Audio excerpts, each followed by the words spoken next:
მილიარდ ნახევარი კათოლიკი მთელი მსოფლიოს მასშტაბით სულ განაბული ელოდება მათი ახალი სულიერი მოძღვრის მსოფლმხედველობრივი პოზიციების დაფიქსირებას. მრევლის წინ პირველი გამოჩენისას გაჟღერებული ზოგადი პრინციპები ბუნებრივია საკმარისი არაა. მშვიდობა რომ გვინდა ყველას მთელ მსოფლიოში, დიდი ხანია ვიცით. ღმერთს რომ ყველა ადამიანი უყვარს, ესეც საყოველთაო ცნობილი ფაქტია.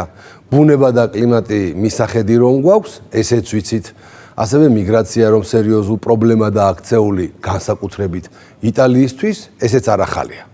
მოკლედ საყოველთაო ცნობილი პრობლემები კიდევ ერთხელ მოვისმინეთ. აწი ყველას იმის გაგონება სურს, რას ფიქრობს ლეო მე-14 LGBT ღირებულებებზე, ეგრეთ წოდებულ ვოუკიზმზე, გენდერულ მრავალფეროვნებაზე, რას ფიქრობს ბიბლიურ სოდომზე და გომორზე, კათოლიკურ ეკლესიაში გეების მოძღვრებად კურთხევაზე, ერთნაირ სქესიანი წყვილების დალოცვაზე და ასე შემდეგ ფერად საკითხებზე.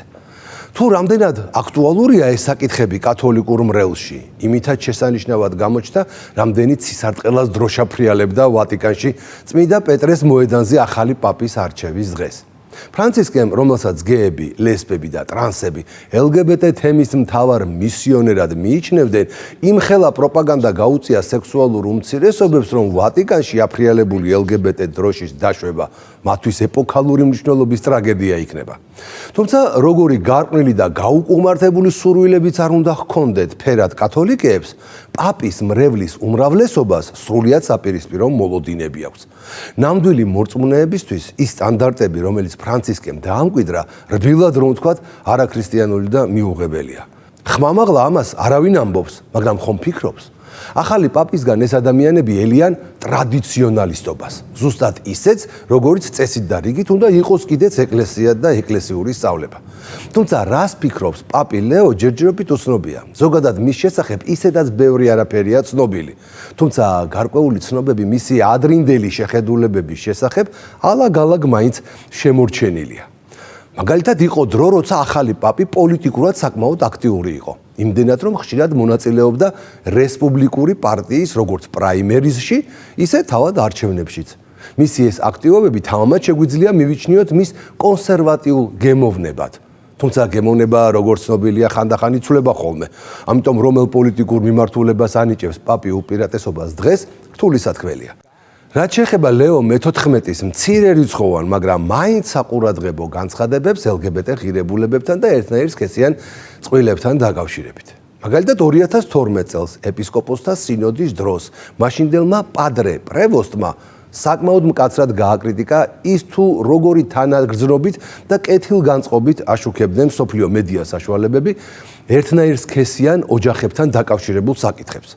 პრევოსტი ვერ მალავდა თავის უკმაყოფილებას იმასთან დაკავშირებით, რომ ჰომოსექსუალების ასეთი პროპაგანდისტული პიარი ძალიან უარყოფით გავლენას ახდენდა მაყურებელზე. იგი ამბობდა, რომ მედიის მიერ პოპულარიზირებული ანტიქრისტიანული ცხოვრების წესი ისე დამღუპველ ზეგავლენას ახდენს ადამიანებზე, რომ ამის შემდგომ ქრისტიანული სწავლება მათთვის აგრესიულ და იდეოლოგიურ სისასტიკედ აღიქმებაო. 2017 წელს კი უკვე ეპისკოპოსმა პრევოსტმა პერუს ეპისკოპოსთა კონფერენციაზე ასევე მკაცრად გააკრიტიკა გენდერული იდეოლოგია და ადგილობრივ მედიას განუცხადა, რომ ეს გაუკუღმართებული იდეოლოგია ქალებსა და მამაკაცებს შორის ბიოლოგიური განსხვავებების აღმოფხვრას ისახავს მიზნადო. და აი მართალია ირიბი, მაგრამ მაინც საინტერესო პოზიცია, რომელიც უკვე კარდინალმა პრევოსტმა დააფიქსირა 2024 წელს. მას შემდეგ, რაც პაპმა ფრანცისკემ კათოლიკე მღვდლებს ერთნაირ სქესიანი წყვილების კურთხევის ნებართვა მისცა.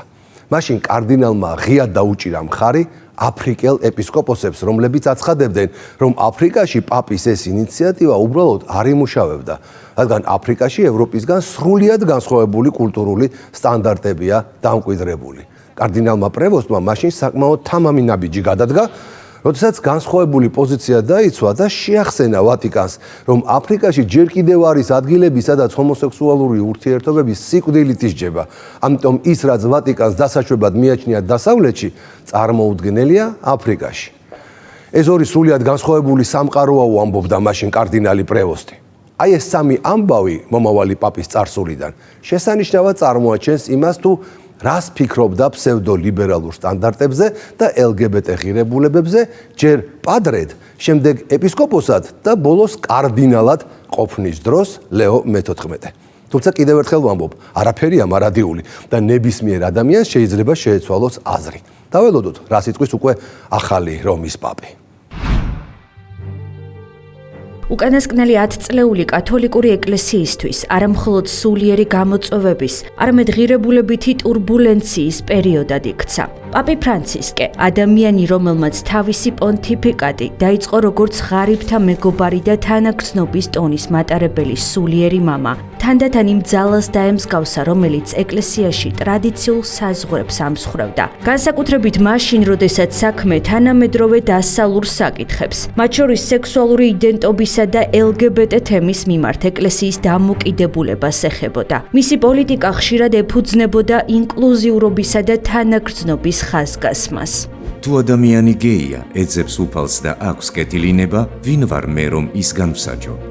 ეს ფრაზა ფრანცისკეს პაპობის ერთგვარ სიმბოლოდ იქცა და ხშირად გამოიყენება როგორც არგუმენტი იმ დისკუსიებში, სადაც ეკლესიის მხრიდან LGBT ადამიანებისადმი დამოკიდებულება განიხილება. ფრანცისკეს პაპობა გამოირჩეოდა LGBT თემისადმი თანაგრძნობითა და ინკლუზიური მიდგომით, რაც ეკლესიის ტრადიციული პოზიციების შერბილებას ნიშნავდა. თუმცა ეს ტენდენცია მხოლოდ სიტყვებში არ დარჩენილა. ფრანცისკეს პონტიფიკატმა არაერთი ნაბიჯი გადადგა LGBT თემის ეკლესიაში ინტეგრაციისკენ. ამას მოწმობს როგორც 2023 წელს გამოქვეყნებული დოკუმენტი, რომელმაც კათოლიკე მღვდლებს ერთნაირსქესიანი წყვილების დალოცვის შესაძლებლობა მისცა, ასევე სხვა რიგი მოვლენები. მაგალითად, LGBT პილიგრიმთა ჯგუფებს ოფიციალურად მიეცათ უფლება პეტრე და პავლეს ბაზილიკაში ლოცვა ჩაეტარებინათ, რაც მანამდე აბსოლუტურად დაუშვებელ პრაქტიკად მიიჩნეოდა. ამასთან მნიშვნელოვანი მოვლენა იყო 2025 წელს იტალიის ეპისკოპოსთა კონფერენციის მიერ მიღებული ახალი სახელმძღვანელო პრინციპებიც, რომლებიც ღიად ჰომოსექსუალ მამაკაცებს მღვდლად კურთხევას აღარ უკრძალავენ, რაც ეკლესიის ტრადიციული დოქტრინის თვალსაზრისით ფუნდამენტურ გადახრად აღიქმება. ამ ცვლილებებმა კათოლიკური ეკლესიის შიგნით მწვავე დისკუსიები გამოიწვია.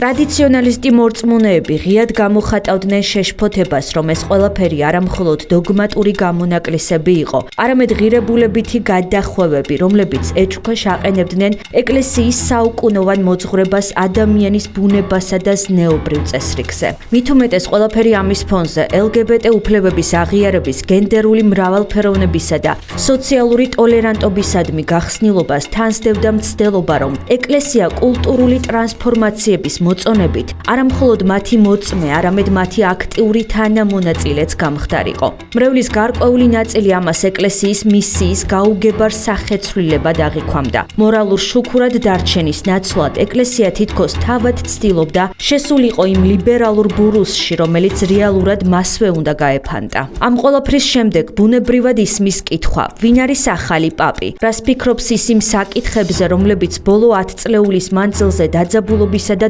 დაპირისპირების მიზეზად იქცა. რა პოზიცია აქვს მას კათოლიკურ ეკლესიაში გეების მოძღვრებად კურთხევაზე ან ერთსქესიანი წყვილების დალოცვაზე? იქნება კი ლეო მე-14 ღია ლიბერალური ხაზის გამგრძელებელი, თუ ეს მისი მმართველობის ახალი, კონსერვატიული ტონალობისა და ტრადიციულ მოძღვრებებთან დაბრუნების დასაწყისი იქნება. ამ კითხვებს კიდევ უფრო აქტუალურს ხდის კათოლიკური ეკლესიის ისტორიაში პირველი ამერიკელი პაპის წარსული პოზიციები. რობერტ ფრენსის პრევოსტიმ ჯერ კიდევ 2012 წელს როგორც პადრემ მკაცრად გააკრიტიკა დასავლური მედიის მიდგომა, როდესაც მათ ერთნაირსქესიანი წყვილები თანაგრძნობით წარმოაჩინეს და ამგვარად საზოგადოებრივი ნორმის გადაფარვას შეეცადნენ. მისი სიტყვები აშკარად კრიტიკული იყო დასავლური კულტურის იმ მედია ტენდენციების მიმართ, რომლებიც ალტერნატიული ოჯახების ნორმალიზაციას უწყობენ ხელს. იგი გამოხატავდა შეშფოთებას, რომ ასეთი პოზიტიური მედია წარმოდგენები აზიანებს ტრადიციულ ქრისტიანულ გაგებას ოჯახის შესახებ. დასავლური მასმედია არაჩვეულებრივად ეფექტურია საზოგადოებაში უზარმაზარი სიმპათიის გაღვივებაში იმ რწმენებისა და პრაქტიკების მიმართ, რომლებიც ეწინააღმდეგება სახარებას, მაგალითად აბორტი, ჰომოსექსუალური ცხოვრების წესი, ევთანაზია. სატელევიზიო გადაცემებსა და ფილმებში სულ უფრო მეტად კეთილგანწყობით და თანაგრძნობით არის წარმოჩენილი ალტერნატიული ოჯახები, რომლებიც შედგებიან ერთნაირსქესიანი პარტნიორებისა და მათი ნაშვილების შვილებისგან.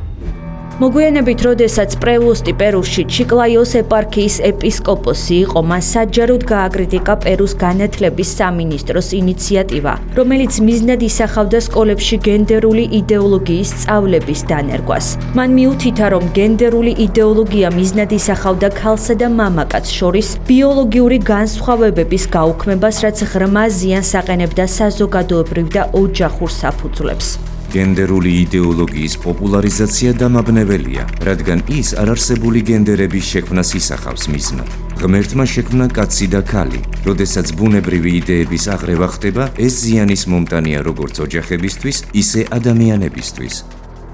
აღსანიშნავია მისი კიდევ უფრო მკაფიო პოზიცია 2024 წელს უკვე კარდინალად ყოფნის პერიოდში. მან ღიად დაუჭირა მხარი აფრიკელ ეპისკოპოსებს, რომლებიც ვატიკანის დოკუმენტის იმპლემენტაციას უარყოფდნენ. ეს ის დოკუმენტი გახლავთ, რომელიც კათოლიკურ ეკლესიაში ერთნაირსქესიანი წყვილების კურთხევის შესაძლებლობას განიხილავდა. კარდინალმა პრევოსტიმ მაშინ განაცხადა, რომ აფრიკაში მოქმედებს სრულიად განსხვავებული კულტურული რეალობა და რომ იქ, სადაც ჰომოსექსუალური ქმედება კანონით ისჯება, დასავლური სტანდარტების ბრმად გადმოტანა არა მხოლოდ მორალური, არამედ პრაქტიკულად საშიში იქნებოდა.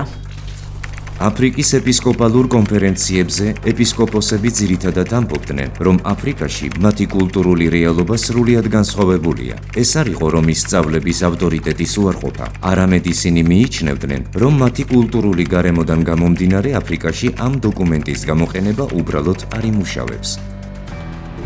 ახლა გეები, ლესბოსელები, ბისექსუალები, ტრანსგენდერები და ქვიარ კათოლიკეები იმედოვნებენ, რომ პაპ ლეო მე-14 თავისი წინამორბედის მიერ გაკვალულ ინკლუზიურ კურსს გააგრძელებს, რომელიც ეკლესიის ისტორიულ დოქტრინებთან წინააღმდეგობაში შევიდა და ლიბერალური სულისკვეთების ტრიუმფად იქცა ვატიკანში. თუმცა ახალი პაპის წარსული განცხადებები საფუძველს აძლევს იმ მოსაზრებას, რომ მისი პონტიფიკატი შესაძლოა სწორედ ამ ცდომილების გამოსწორებისკენ იყოს მიმართული. ლეო მე-14 წარსულიდან მოყვანილი ეს ანტი-LGBT პოზიციები ფსევდო-ლიბერასტებს ძალიან ცუდ ხასიათზე აყენებთ. ამ ყველაფერს ისინი უწოდებენ მეტად გულდასაწყვეტ ფაქტებს ახალი პაპის წარსული ცხოვრებიდან და იმედოვნებენ, რომ კათოლიკური ეკლესიის წინამძღოლმა ამ ბნელი შეხედულებების შემდეგ მაინც მოახერხა პროგრესული მიმართულებით განვითარება და ეს ჰომოფობიური შეხედულებები წარსულში დატოვა.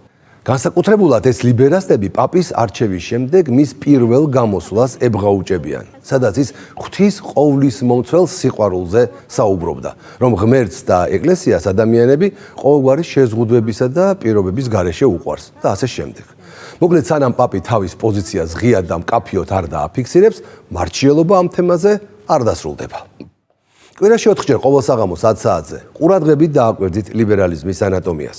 როგორც კათოლიკური ეკლესიის შიდა დინებების მცოდნე ადამიანები ამბობენ, ამერიკელი კარდინალი იმიტომ გახდა რომის პაპი, რომ დასავლურ და აფრიკულ კათოლიკურ ეკლესიებს შორის არსებული სერიოზული დაპირისპირების ფონზე ეკლესიის ერთიანობისთვის კომპრომისული კანდიდატის შერჩევა იყო საჭირო.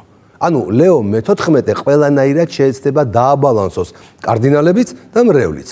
თუმცა რამდენად დიდხანს ამას ყველა ერთად ვნახავთ. დროებით.